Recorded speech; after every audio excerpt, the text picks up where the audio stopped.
My name is Sienna, and I am 34 years old. For 12 years, every holiday brought the same words from my family. Sorry, there is just no room for you this year.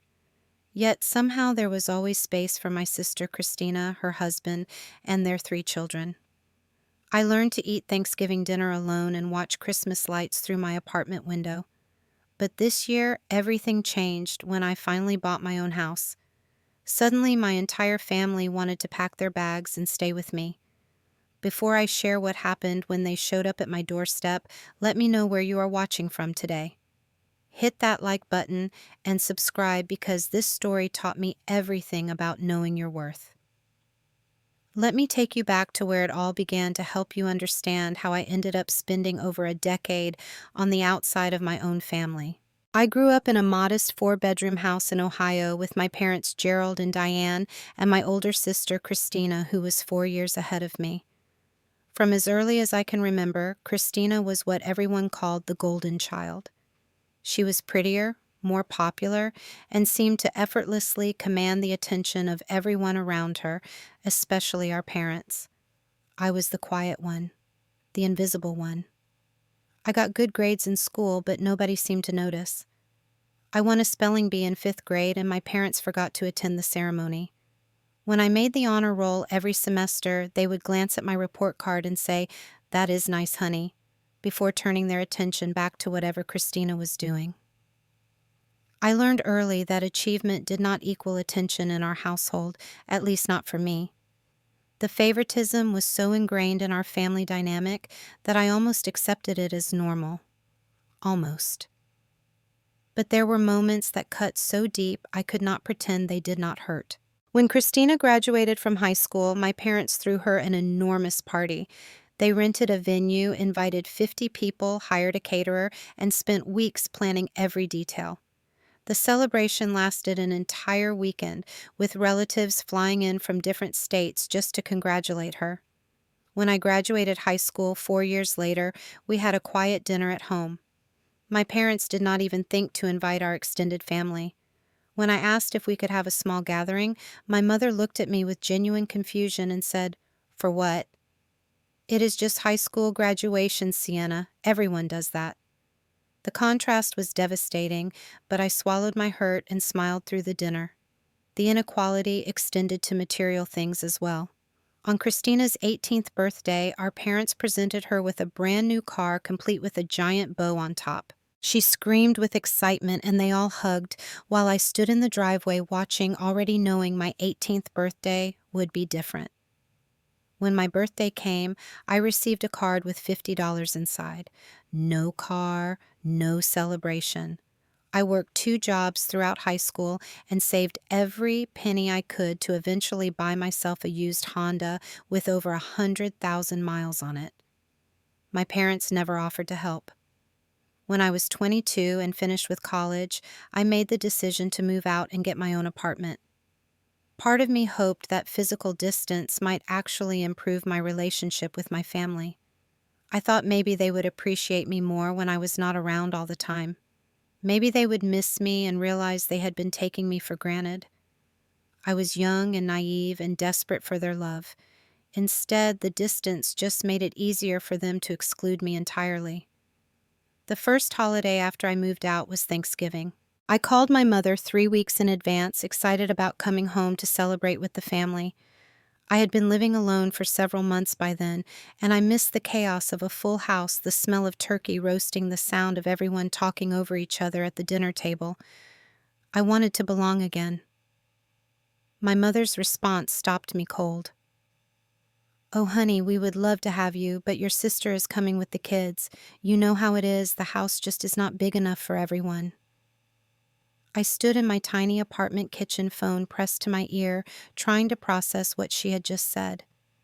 The house had 4 bedrooms. 4. There was a master bedroom.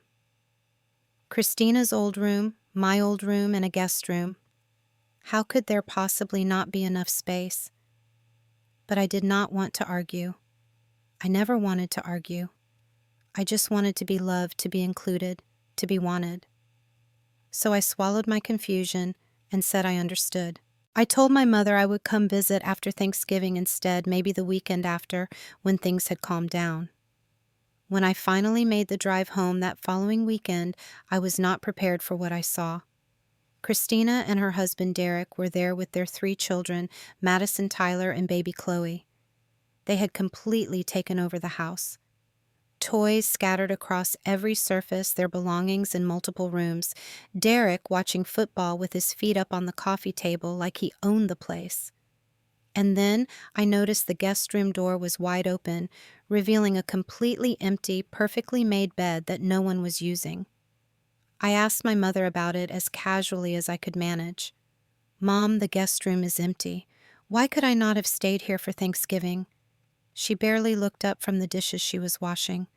"Well, we needed to keep it available in case someone needed a quiet space to rest or take a phone call." The logic made no sense. An entire bedroom kept empty, just in case, while I ate Thanksgiving dinner alone in my apartment watching television and trying not to cry. But I did not push further. I never pushed.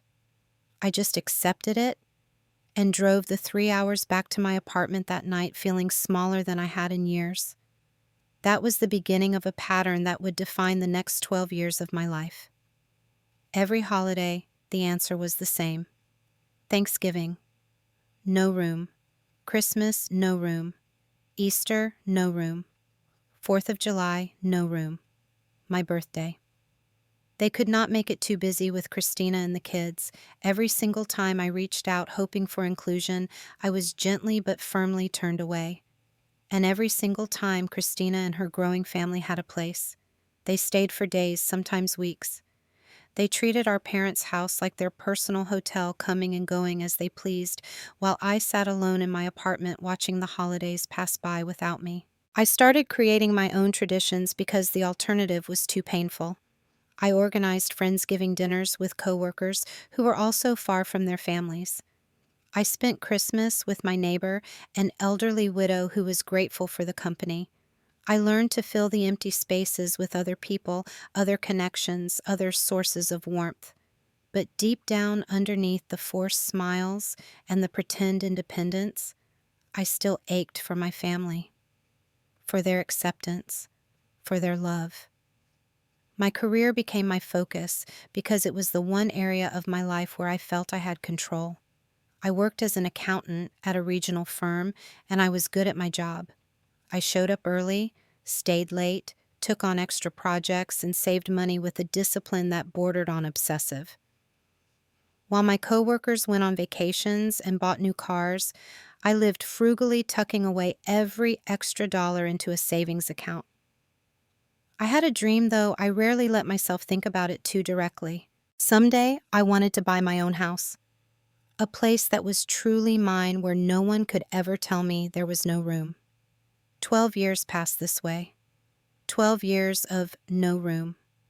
12 years of watching through social media as my family celebrated holidays together, their smiling faces in photographs that never included me. 12 years of loneliness that I learned to dress up as independence. I got used to it the way you get used to a chronic pain that never quite goes away. But getting used to something is not the same as healing from it. The phone call came on a random Tuesday evening in October, 5 years into my exile from family holidays. I was cooking dinner in my small apartment kitchen when I saw Christina's name on my phone screen. My heart actually skipped a beat. Christina never called me.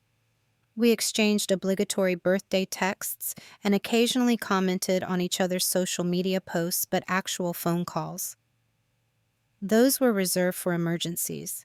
I answered with concern in my voice, asking if everything was okay. Christina's tone was sweeter than I had heard it in years. "Hey, sis," she said, drawing out the words like honey dripping from a spoon. "I need a huge favor. Not how are you doing or I have been thinking about you. Just straight to the favor." She explained that Derek had been laid off from his job 3 months earlier. They were struggling financially, behind on their mortgage, barely keeping up with the kids' expenses. She needed to borrow $5,000 to get through the next few months until Derek found new work. I stood there holding my phone, stunned into silence. $5,000 was a significant amount of money, even with my careful savings. But more than that, I was hurt by the audacity of the request. This was the first real conversation my sister had initiated with me in years, and it was to ask for money. Not to catch up, not to apologize for years of exclusion, just to use me for what I could provide. I asked her why she did not ask our parents for help. There was a pause on the line before she answered. They already helped us last month, and the month before that. I cannot keep asking them for money, Sienna. It is embarrassing. The revelation hit me like a physical blow. Our parents had been giving Christina money regularly, helping her family stay afloat financially, and I had known nothing about it. Of course they had. Of course they found ways to support her that they never extended to me. Why would financial assistance be any different from everything else? Despite everything, I agreed to lend her the money. She was my sister after all. Family. And maybe some small hopeful part of me thought this could be a turning point. Maybe if I helped her when she needed it most, she would finally see me as valuable, as worthy of inclusion, as someone worth making room for. I transferred the $5,000 to her account that week. Christina promised to pay me back within 6 months. She was effusive in her gratitude, texting me thank you messages for days afterward. For a brief moment, I felt like maybe things were changing between us. Maybe this was the beginning of a real relationship. 6 months came and went without a single dollar repaid. When I gently reminded her about the loan, she became defensive. Things are still tight, Sienna. Derek just started his new job, but we are still catching up on bills. I will get to it when I can. I let it go, not wanting to damage the fragile connection I thought we were building. A full year passed with the same excuses. Then 2 years, then 3. I eventually stopped asking about the money and accepted that I would never see it again. It was easier to write off the $5,000 as a loss than to keep having the same disappointing conversation with my sister. Meanwhile, I noticed her posting pictures on Instagram from a family vacation to Florida, from Derek's new truck, from the kids' expensive birthday parties. There was money for all of that, apparently. Just not money to repay me. The holidays continued their predictable pattern of exclusion throughout those years. I kept hoping each year that something would change, that they would remember I existed, that they would finally make room for me. I was invited to one event during that entire time, our mother's 60th birthday party. I was shocked and thrilled to receive the invitation. Finally, I thought, finally they want me there. I took the day off work, bought an expensive gift, got my hair done, and drove the 3 hours to my parents' house with butterflies in my stomach. I walked through the door expecting to feel welcomed, to feel like part of the family. Instead, I quickly realized I was an afterthought. Christina and her family were seated at the place of honor right next to our parents at the main table. I was directed to a smaller table in the corner, seated between distant cousins I barely knew, and an elderly great-aunt who kept calling me by the wrong name. During the speeches, no one mentioned me. Not once. Christina gave a tearful tribute to our mother, talking about their close relationship, their shared memories, their unbreakable bond. Our father raised a toast to his 2 beautiful girls, but only looked at Christina when he said it. I sat at my corner table, trying to keep my face neutral, trying not to let them see how much it hurt. When it came time to cut the cake, I approached to help, wanting to contribute somehow, wanting to be useful. My mother waved me away. "Oh, Sienna, let your sister handle the cake cutting. She knows what Mom likes." I stepped back, stunned. I was not even allowed to help cut a cake at my own mother's birthday party. The photos from that day tell the story clearly. In picture after picture, it is my parents flanked by Christina's family. Derek with his arm around my father, Christina leaning close to our mother. The 3 grandchildren arranged adorably in front.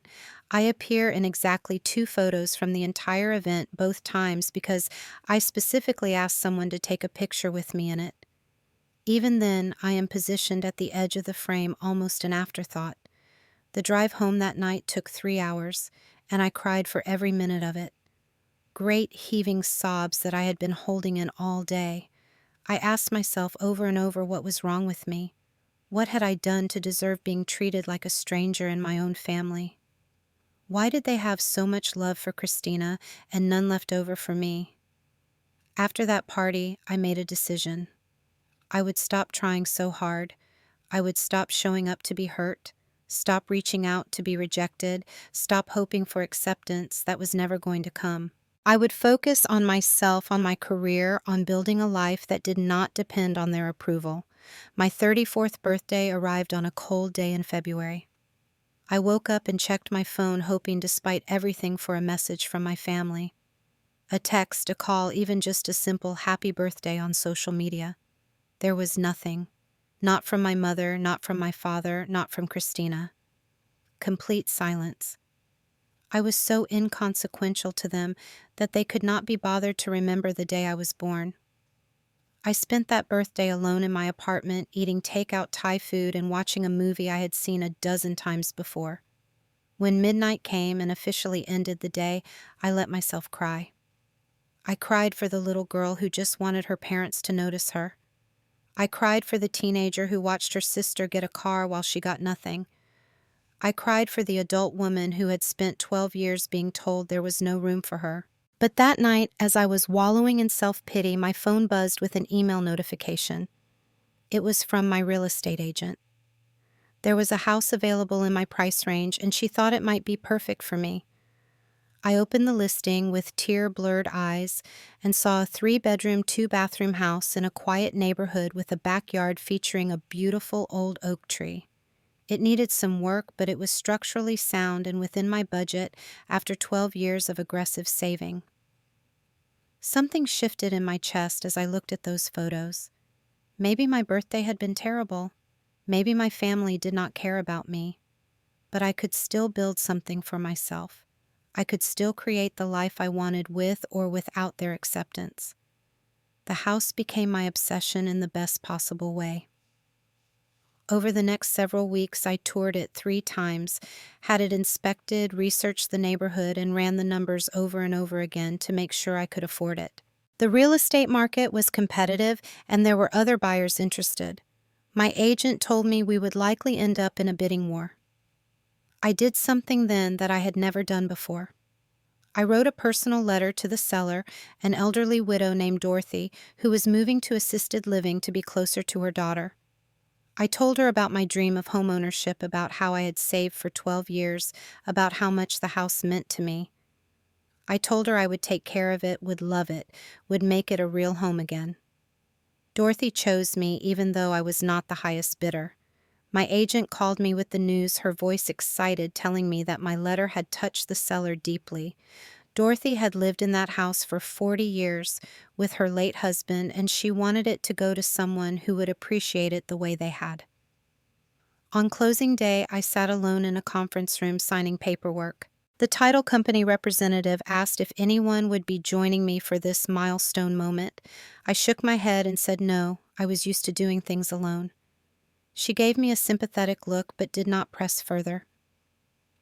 When all the documents were signed and the keys were placed in my hand, I drove to my new house in a daze of disbelief.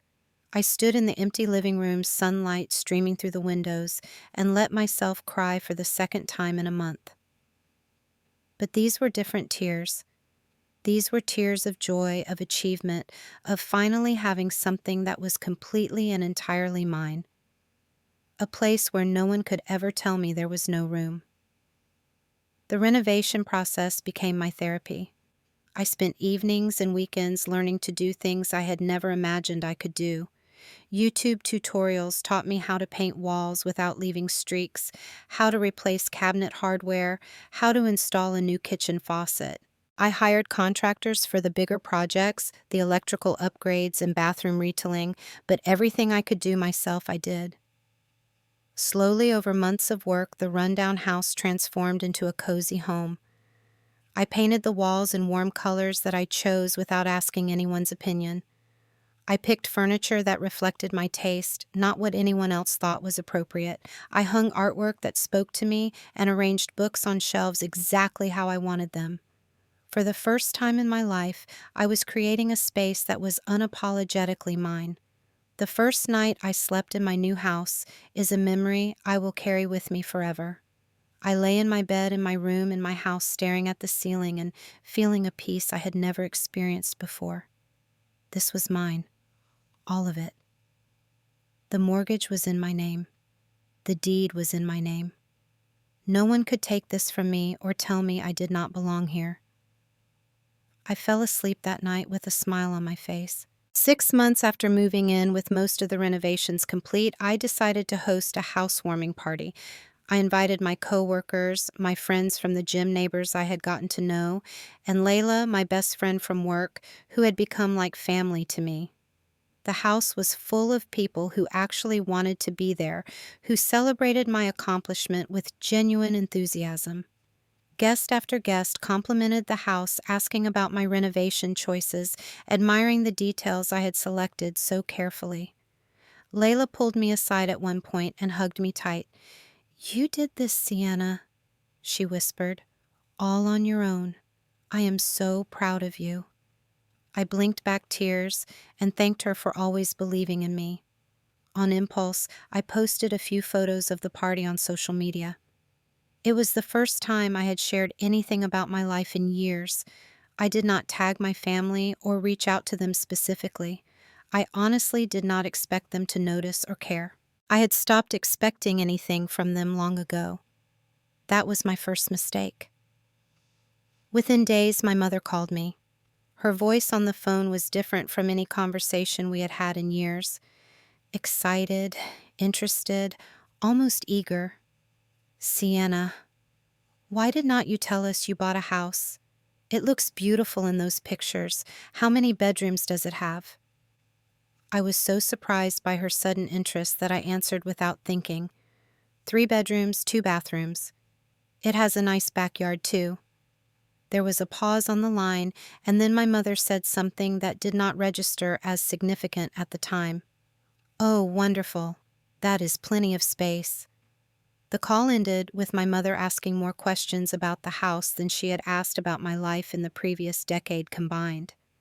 She wanted to know about the neighborhood, the square footage, the kitchen layout. Not once did she ask how I was doing, whether I was happy, whether I had met anyone special. Just questions about the property. Over the next few weeks, the calls continued, and Christina started reaching out as well. My phone, which had been silent from family for so long, suddenly buzzed regularly with their names. Christina commented on my social media posts with enthusiasm. "Your house is so cute. The neighborhood looks perfect for kids." My mother texted photos of throw pillows she thought would look nice in my living room. My father even called once to ask about the heating system. I tried to give them the benefit of the doubt. Maybe buying the house had somehow impressed them. Maybe they finally saw me as a successful adult, worthy of their attention. Maybe after all these years they were ready to include me. But there was something off about the sudden interest. Layla noticed it too when I told her about the family reconnection. "They excluded you for 12 years, and now suddenly they care." What changed? I did not have a good answer for her. As Thanksgiving approached, I braced myself for the usual rejection. I mentally prepared the speech I would give myself about how it was fine, how I had my own traditions now, how I did not need them anyway. I waited for the phone call that would tell me there was no room, but the call that came was nothing like what I expected. My mother called 3 weeks before Thanksgiving, her voice bright with what I now recognize as calculated cheerfulness. "Great news, honey. We have all decided that this year we are going to celebrate Thanksgiving at your new house. Is not that exciting?" I was so shocked that I could barely form words. What my house? The concept was so foreign that I genuinely thought I had misheard her. She continued as if my confusion was simply excitement I had not yet processed. Yes, your father and I talked about it, and we agreed that your house is new and beautiful and would be perfect for the family to gather there this year. Plus, you have those extra bedrooms, it works out perfectly. My mind raced as I tried to understand what was happening. But, Mom, you have always hosted Thanksgiving at your house. That has been the tradition forever. She laughed dismissively, as if I had said something foolish. Well, things change, Sienna. Besides, our house is getting too small for everyone these days. It makes much more sense to have it at your place. I almost laughed at the absurdity. The same house that had no room for me for 12 consecutive years was suddenly too small for them. The same four-bedroom house that could accommodate Christina and her entire family, but not me alone. That house was now inadequate. Before I could respond, my mother continued laying out plans as if everything had already been decided without my input. Your father and I will take the main guest room, of course. Christina and Derek can have the other bedroom. The kids can sleep in sleeping bags in the living room. They think that sort of thing is an adventure. My head was spinning. Wait, you are all planning to stay at my house, like overnight? Of course, it is such a long drive we cannot possibly do it as a day trip. We figured we would arrive Wednesday evening and leave Sunday morning. That way we have plenty of time for a proper family Thanksgiving. 5 days. My family was expecting to stay at my house for 5 days. My family, who had not made room for me in 12 years, wanted me to make room for all of them for nearly a week. I tried to say something to object to ask for time to think about it, but my mother interpreted my silence as agreement. Perfect. I will let Christina know everything is settled. Oh, and do not worry about cooking. I will supervise the meal preparation. Though I suppose you do not really know how to make the family recipes anyway, since you have missed so many holidays. The casual cruelty of that comment took my breath away. She was blaming me for missing holidays, as if I had chosen to be excluded, as if I had not begged to be included year after year, only to be told there was no room. The call ended with my mother cheerfully saying she would be in touch with more details soon. I stood in my kitchen, phone still in hand, feeling like I had just been run over by a truck. What had just happened? How had I gone from 12 years of rejection to suddenly being expected to host the entire family for almost a week? My phone rang again 10 minutes later. This time it was Christina, her voice bubbly with excitement. Sienna, this is going to be so much fun. The kids are absolutely thrilled. Finally, a Thanksgiving where we do not have to worry about space. The irony of that statement seemed completely lost on her. They never had to worry about space because there was always space for them. I was the one who spent 12 years being told there was no room. Christina kept talking without waiting for me to respond. Oh, and do you have good Wi-Fi at your house? Derek needs to work remotely on Friday, and he has some important video calls. Also, the kids are going to need the TV password for their tablets. They get so bored on long car rides, and they will need something to do. She was not asking. She was telling, making demands disguised as questions about what she expected to find when she arrived at my home. I finally found my voice. Christina, I am not sure I am ready to host everyone. This is all very sudden, and I was not exactly expecting. She cut me off before I could finish. Oh, do not be silly. It is family. Besides, you have that big house all to yourself. It would be kind of selfish to keep all that space empty on the holidays. Selfish. My sister called me selfish. After 12 years of being excluded from every holiday, after lending her $5,000 that she never repaid after being forgotten on birthdays and ignored at family events, I was selfish for hesitating to host them all for 5 days. I did not know what to say, so I said nothing. Christina took my silence as acceptance and said she would see me soon. The call ended, and I sank into a kitchen chair trying to process what had just happened. Over the following days, the demands continued to pile up. My mother called repeatedly with lists of requirements and expectations. Make sure you have enough towels for everyone. You will need at least 2 sets per person. The kids are picky eaters, so you should probably get some chicken nuggets and mac and cheese just in case they do not like the Thanksgiving food. Your father needs his morning coffee at exactly 7 a.m. He gets terrible headaches without it. Christina is allergic to lavender, so do not use any of those scented candles or air fresheners. Not once did anyone ask if these plans worked for me. Not once did anyone offer to help with expenses or preparation. Not once did anyone thank me for hosting or acknowledge that this was my home and my decision. They simply assumed I would comply because I always had. Because quiet, invisible Sienna always accepted whatever scraps of attention they deigned to throw her way. I confided in Layla during lunch at work one day. She listened to everything with increasingly wide eyes, then shook her head in disbelief. Let me get this straight. They excluded you from holidays for over a decade, never made any room for you, and now they expect you to host them all for almost a week. In the house you bought entirely on your own. When she put it that way, the absurdity was crystal clear, but I was still conflicted. Part of me, the part that had been starving for family connection for so long, wanted to believe this was different. Maybe they had finally realized how wrong they had been. Maybe this was their way of making amends, of including me, of showing they cared. Layla saw right through my hopeful rationalizing. Honey, they do not want connection with you. They want your house. There is a huge difference. Her words hit me like a slap, not because they were cruel, but because they rang so painfully true.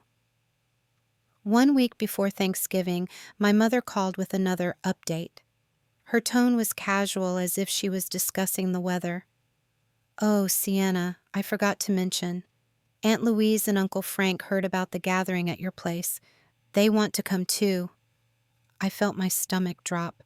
The guest list was growing without anyone consulting me. Mom, I did not agree to host Aunt Louise and Uncle Frank. I barely know them. They have not spoken to me in years. My mother's voice took on an edge of irritation. Sienna, do not be difficult. They are family. Besides, the more, the merrier. It will be just like the old days. The old days. The days when I was ignored, overlooked, made to feel invisible. Those were the days she wanted to recreate. I tried one more time. But my house is not that big. I only have 3 bedrooms. Where is everyone supposed to sleep? Her response made my blood run cold. Excuse me. You have 3 bedrooms. Christina's family of 5 fits perfectly in our 2 guest rooms every year. Surely you can accommodate a few extra people in 3 bedrooms. There it was, the admission I had waited 12 years to hear. Christina's family of 5 fit in 2 guest rooms every year. The same 2 guest rooms that somehow could never accommodate me alone. There had always been room. They just had not wanted me there. I was so stunned by the accidental confession that I could not speak. My mother seemed to realize she had said too much because she quickly changed the subject. Anyway, it is all decided. We will see you Wednesday evening. Make sure you have enough food for everyone. She hung up before I could respond. I stood in my kitchen trembling as 12 years of lies and excuses came crashing down around me. They had never been unable to make room for me. They had chosen not to. Every rejected holiday, every lonely Christmas, every birthday spent alone had been deliberate. The truth was exactly as painful as I had always feared. My family simply did not want me around. The days leading up to Thanksgiving were some of the most difficult of my life. I barely slept, lying awake at night replaying 12 years of exclusion in my mind. Every no-room excuse, every forgotten birthday, every time I had driven 3 hours only to be made to feel like an inconvenient guest at my own mother's party. The memories played on a loop, each one more painful than the last. Layla checked in with me daily, worried about my mental state. She kept telling me the same thing: I did not have to do this. I did not have to host them. I did not owe them anything after how they had treated me. I could call right now and tell them not to come. But something stopped me from canceling. It was not that I wanted to be their doormat anymore. It was that I wanted to say what I had been holding inside for 12 years. I wanted them to understand the hurt, not just be rejected over the phone where they could dismiss my words and spin their own version of events. I needed to look them in the eye and tell them exactly what they had done to me. Then I would ask them to leave. Wednesday afternoon arrived, and I found myself preparing my house not for their comfort, but for the conversation I knew was coming. Instead of making the guest room ready with fresh sheets and towels, I left my personal belongings in there. Instead of stocking the refrigerator with their preferred foods and the kids' chicken nuggets, I bought groceries that I wanted. I was prepared for a confrontation, not a holiday. At 4 in the afternoon, I heard the crunch of tires on gravel. I looked out the window to see my parents' large SUV pulling into my driveway. They had brought an enormous amount of luggage, far more than seemed necessary for 5 days. It looked like they were planning to move in. I opened the front door and greeted them with civil politeness, not the warm enthusiasm they probably expected. My mother swept past me into the house immediately, her eyes scanning the rooms with an appraising gaze. "Oh my, the entryway is a bit small, is not it? Where should we put our shoes?" My father was already hauling suitcases toward the hallway, clearly heading for the guest room. I stopped him. "Actually, Dad, can you leave those by the door for now?" He looked confused but complied, setting the bags down with a grunt. 20 minutes later, another car pulled up.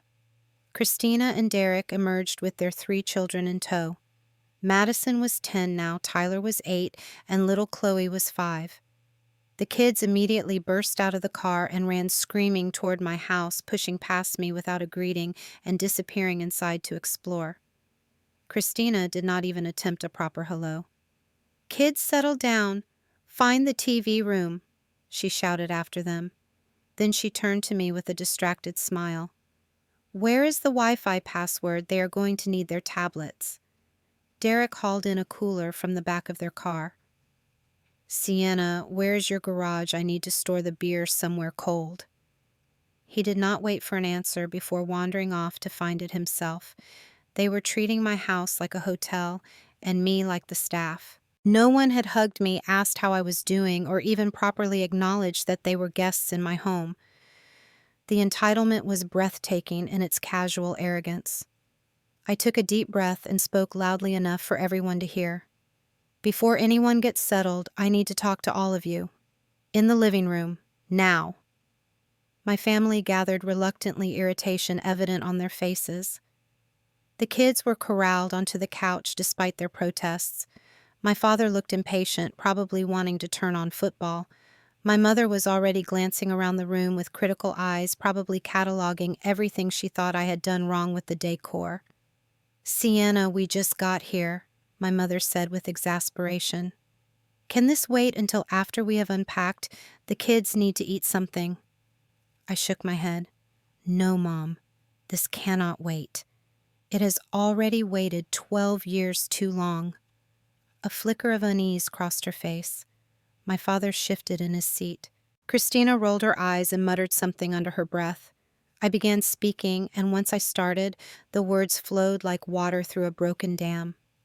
For the past 12 years, I have been told there was no room for me at family holidays. Every Thanksgiving, every Christmas, every Easter. The answer was always the same. "Sorry, Sienna, there is just no room this year." My father started to interrupt, but I held up my hand. "Please, let me finish." I looked at each of them in turn. But somehow there was always room for Christina, room for Derek, room for 3 children, in a house with 4 bedrooms and 2 guest rooms, but there was never a single space for me. The silence in the room was heavy. Christina shifted uncomfortably. Derek suddenly became very interested in his phone. My mother's face had gone pale. "Last week on the phone, Mom, you said something very interesting. You said that Christina's family of 5 fits in 2 guest rooms every year. 2 guest rooms." I let that sink in. There was always room. You just did not want me there. My mother opened her mouth to protest, but I continued before she could speak. I spent 12 years eating Thanksgiving dinner alone in my apartment, 12 years watching Christmas movies by myself because there was supposedly no room for me at home, 12 years celebrating my birthday with no one, including this year, when not a single person in this room remembered to call or even send a text. My voice cracked slightly, but I pushed through. Do you have any idea how many nights I cried myself to sleep wondering what was wrong with me? What I had done to make my own family not want me around? I saw tears forming in my mother's eyes, but I could not stop now. Not when I had waited so long to say these things. And now suddenly I buy a house and everyone wants to come. Not because you miss me. Not because you want to spend time with me. Not because you realized how wrong you were. You want to come because I have 3 bedrooms and a nice backyard, because I have something you can use. Gerald tried to speak. Now hold on, Sienna. That is not fair. I turned to him. Not fair, Dad. When was the last time you called me just to see how I was doing? Not to ask about the house, not to get the Wi-Fi password, just to hear my voice and check if your daughter was okay. He could not answer. The silence stretched painfully. I looked at my sister. And you, Christina, you borrowed $5,000 from me 4 years ago. You promised to pay it back in 6 months. I have not seen a single dollar since. But somehow you could afford a trip to Disney World last summer. Somehow you could afford Derek's new truck. Somehow there was money for everything except paying back your sister. Derek looked at Christina with surprise. Apparently she had never told him about the loan. Christina's face had gone red. I told you things were tight. I was going to get to it. Get to it when is it going to be my turn to matter to this family? The question hung in the air, raw and bleeding. I addressed them all again, my voice steadier now. I wanted so badly to be part of this family, to be included, to be loved. I kept hoping that if I was patient enough, understanding enough, forgiving enough, eventually you would make room for me. Eventually you would see me as someone worth including. Tears were streaming down my face, but I did not wipe them away. But I finally understand. There was never going to be room, because you never saw me as someone worth making room for. My mother was openly crying now. Sienna, that is not true. We love you. We have always loved you. Then why, Mom?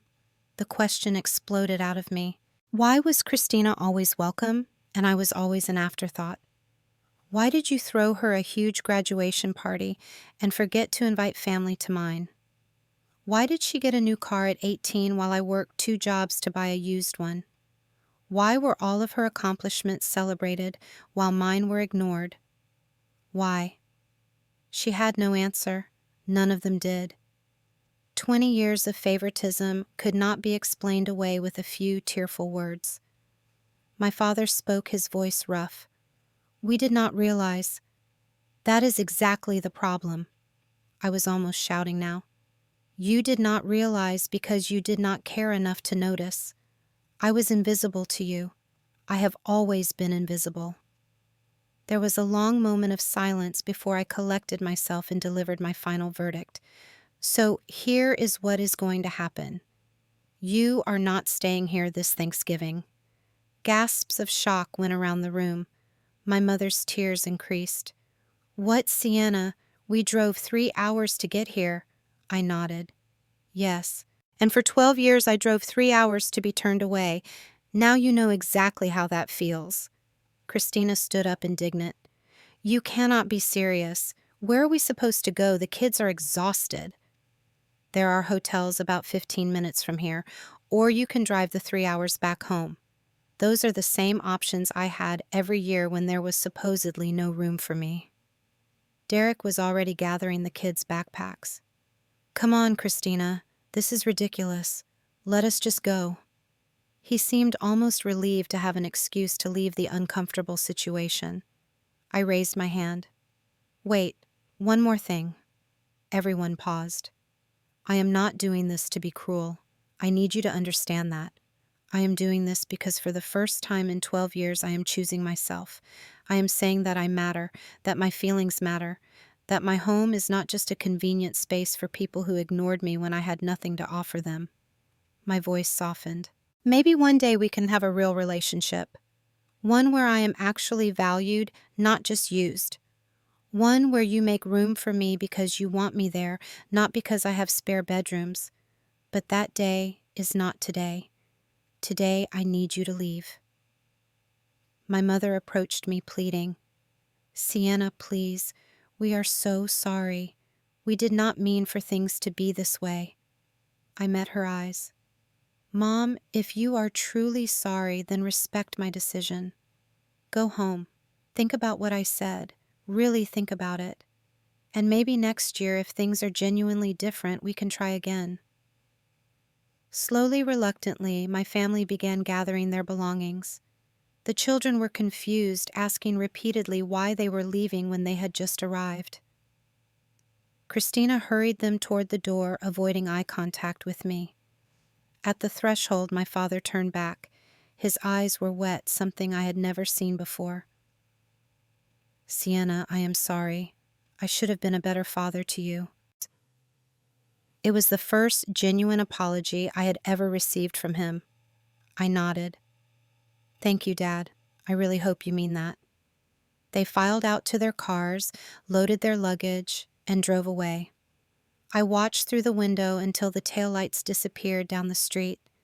Then I closed the door, leaned against it, and let out a breath I felt like I had been holding for 12 years. The house was quiet. I was alone again. But for the first time, it did not feel like loneliness. It felt like freedom. Thanksgiving Day arrived bright and cold, and I woke up in my quiet house with an unexpected sense of peace. I made myself an elaborate breakfast, taking my time with every step because there was no one else's schedule to consider, no demands to meet, no critical eyes judging my choices. I ate at my own table, in my own home exactly how I wanted. Layla called mid-morning to check on me. She had been worried all week about how I was handling the confrontation. When I told her what had happened, she was silent for a long moment before saying she was proud of me. Then she invited me to spend Thanksgiving with her family. I almost said no out of habit. I had become so accustomed to being alone on holidays that accepting an invitation felt foreign. But Layla insisted, and something in her voice told me she would not take no for an answer. Her family was everything mine was not. Warm, chaotic, welcoming. Her mother hugged me at the door like we had known each other for years. Her father shook my hand and told me any friend of Layla's was family to them. Her siblings and their children created a beautiful mayhem of noise and laughter and genuine affection. They included me in everything. Conversations, games, the preparation of food, the clearing of dishes. No one asked why I was alone for the holiday or probed into my family situation. They simply made room for me at their table, literally and figuratively, without question or expectation. At one point during the meal, overwhelmed by the contrast between this warmth and the coldness I had experienced from my own family, I excused myself to the bathroom. I stood in front of the mirror and cried, but they were tears of realization. This was what family was supposed to feel like. This was the connection I had been craving and denied for so long. It had existed all along, just not in the place I had been looking for it. The days following Thanksgiving brought exactly what I had expected. My phone exploded with messages from extended family members I barely knew, all of them condemning my actions. Aunt Louise texted that she was deeply disappointed in my disrespectful behavior.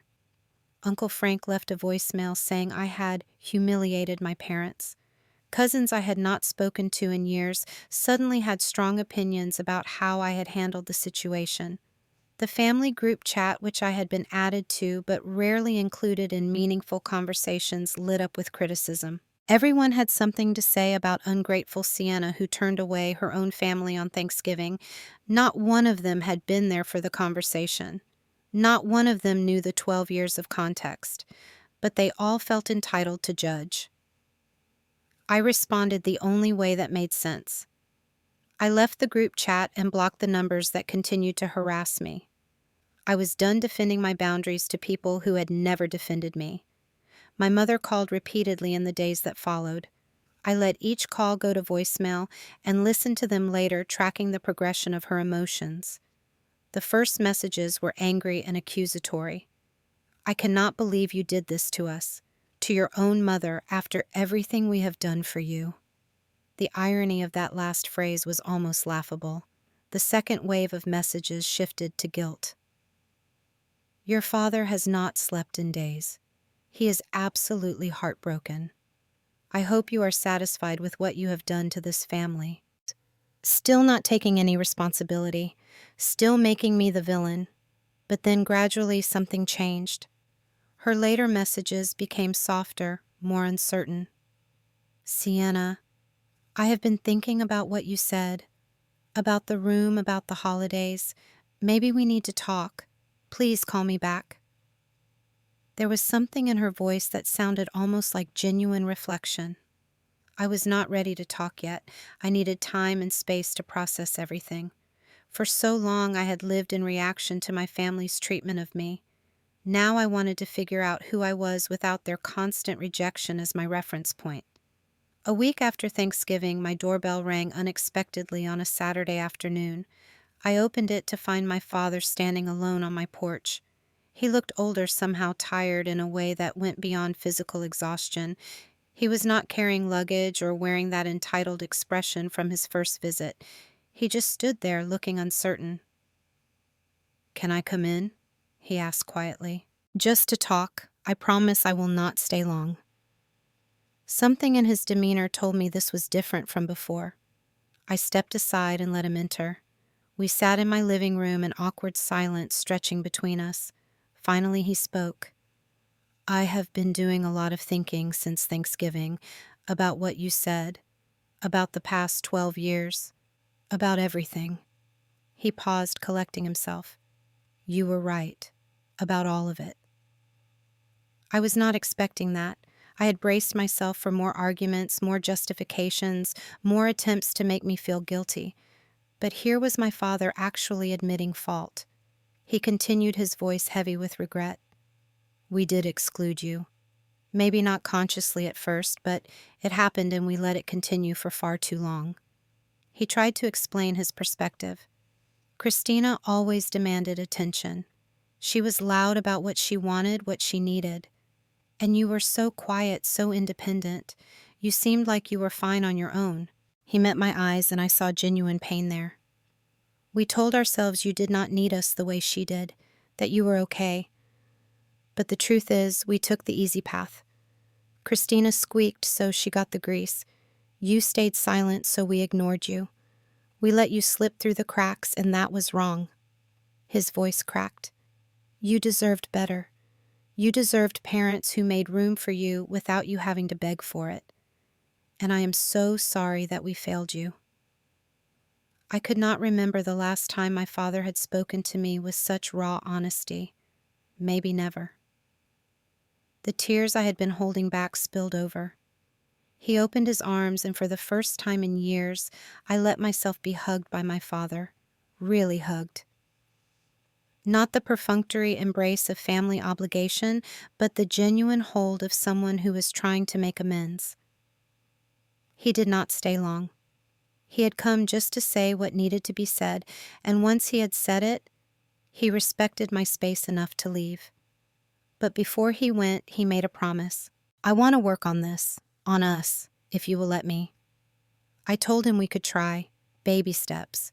No rushing back into a relationship that had been broken for so long. But it was a start. Christmas approached, and I finally answered one of my mother's calls. The conversation was difficult but honest in a way our conversations had never been before. She admitted to the favoritism, though she struggled to explain why it had happened. "I think Christina reminded me of myself," she said slowly. "We understood each other in a way that felt easy. You were always more like your father's side of the family, and I did not know how to connect with you. So instead of trying harder, I just stopped trying. That was my failure as a mother. It was not a complete excuse, and it did not erase the years of hurt, but at least she was acknowledging her part in it. I appreciate you saying that, Mom, I said carefully. But words are easy. I need to see actual change. She asked what she could do. I told her to start small. Remember my birthday. Call sometimes without needing something from me. See me as a person, not an afterthought. She promised to try. The situation with Christina was more complicated. She did not reach out for weeks after Thanksgiving. When she finally texted asking if we could talk, I agreed to a phone call. The conversation was tense. Christina tried to justify her behavior. I did not know you felt so excluded. You never said anything. I pointed out that I should not have to beg for inclusion in my own family. She reluctantly agreed that was fair. I brought up the money she owed me. There was a long pause before she responded. You are right. I should have paid you back a long time ago. I am going to set up monthly payments starting in January. I was surprised, but cautiously optimistic. Whether she would follow through remained to be seen. Our relationship would take much longer to repair than my relationship with our parents if it ever fully healed. But at least we were being honest with each other for the first time.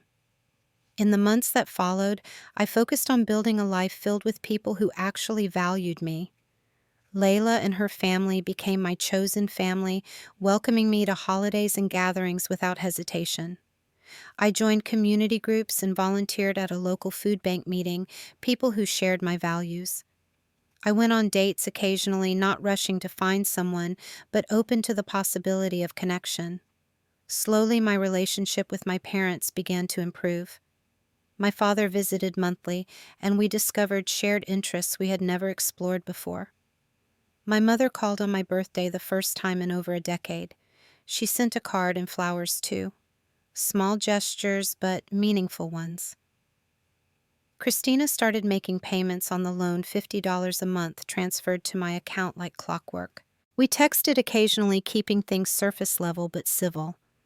I did not expect us to become close, but I was willing to maintain a peaceful distance.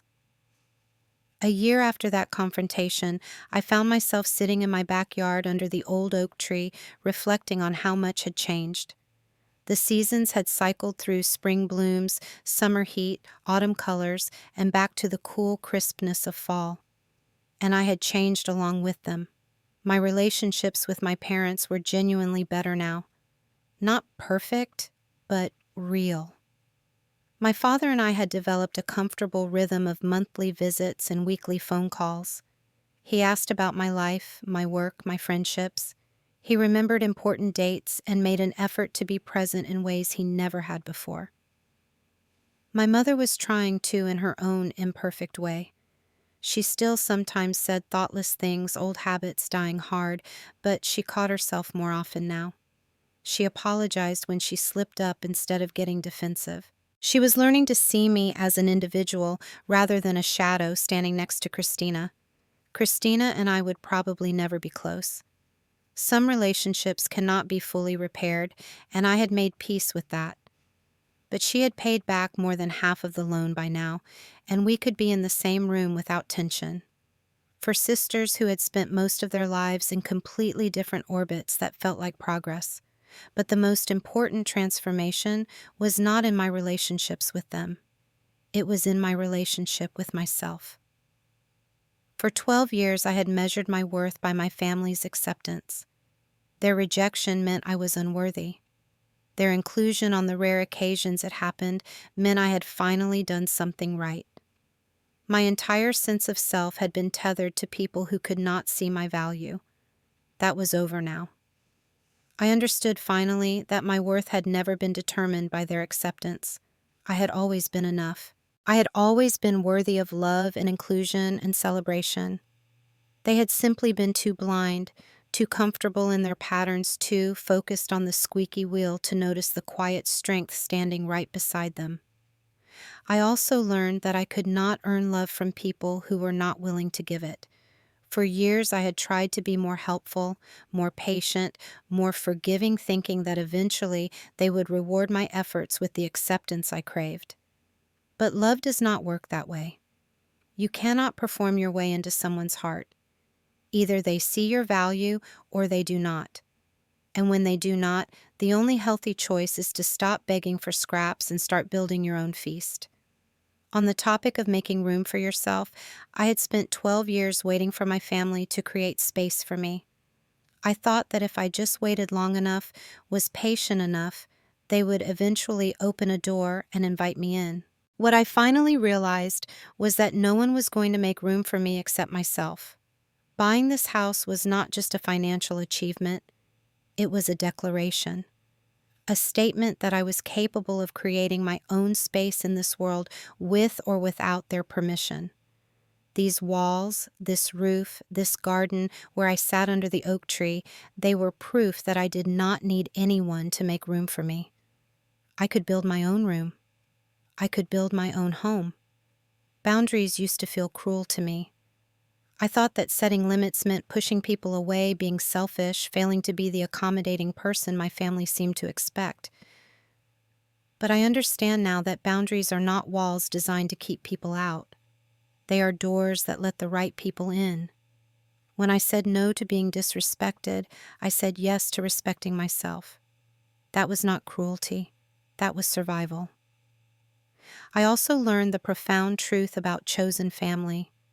Blood relation guarantees nothing.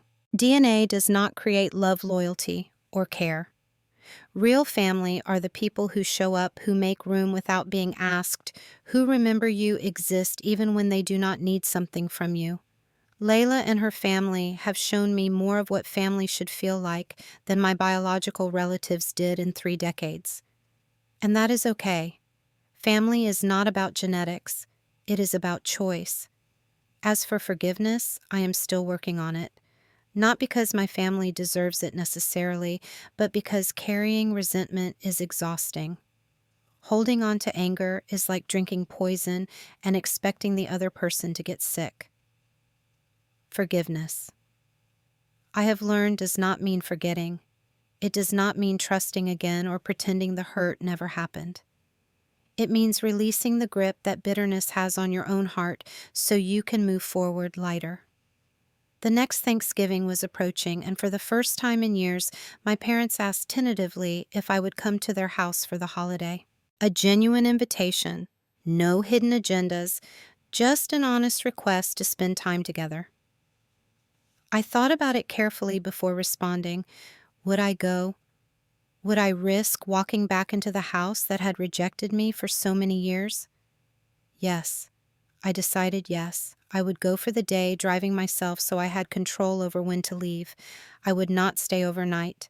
I would have an exit strategy if old patterns began to emerge. But I was willing to give them a second chance because that was who I wanted to be. Someone who could protect herself while still remaining open to healing. Someone who held her boundaries firmly, but did not let them calcify into permanent walls. When I walked through my parents' front door that Thanksgiving, the house felt different. Or maybe I was the one who was different.